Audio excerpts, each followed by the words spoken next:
News Maharashtra K9 आवाज जनतेचा।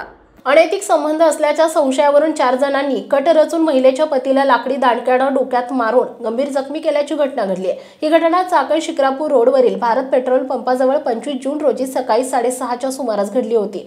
या प्रकरणी चाकण पोलीस ठाण्यात 4 अज्ञात व्यक्तींविरुद्ध गुन्हा दाखल करण्यात आला होता।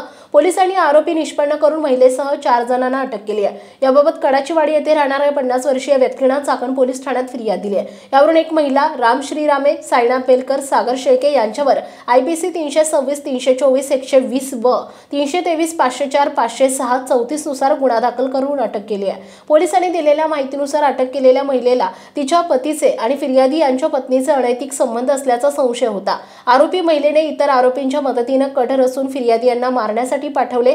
25 जून रोजी सकाळी फिर्यादी नेहमीप्रमाणे चाकण शिक्रापूर रोडवरून कामावर जात होते। भारत पेट्रोल पंपाजवळ त्यांना 3 ते 4 अनोळखी व्यक्तींनी अडवले। तू इथे राहायचं नाही, तू तुझ्या बायकोला घेऊन इथून निघून जा असं सांगितलं होतं, मात्र तू इथून निघून का गेला नाही असं म्हणून फिर्यादी यांना शिवीगाळ करून लाकडी दांडक्यानं डोक्यात, हातापायावर मारहाण केली। फिर्यादी खाली पडले असता लाताबुक्क्याने आणि दांडक्यानं मारहाण केली। यामध्ये फिर्यादी यांचा डावा हात फ्रॅक्चर झालाय, तर डोक्याला आणि शरीरावर गंभीर दुखापत होऊन जखमी झाले। याबाबत फिर्यादी यांनी चाकण पोलिसांकडे तक्रार दिली। पोलिसांनी आरोपी निष्पन्न करून त्यांना अटक केली आहे। पुढील तपास पोलीस करतायत। न्यूज महाराष्ट्र K9 साठी प्रतिनिधी रोहित ताटे, पिंपरी। महाराष्ट्रातील महत्त्वाच्या आणि ताज्या बातम्या पाहण्यासाठी आमच्या न्यूज महाराष्ट्र K9 चॅनलला YouTube वर सबस्क्राइब करा आणि बेल आयकॉन प्रेस करा।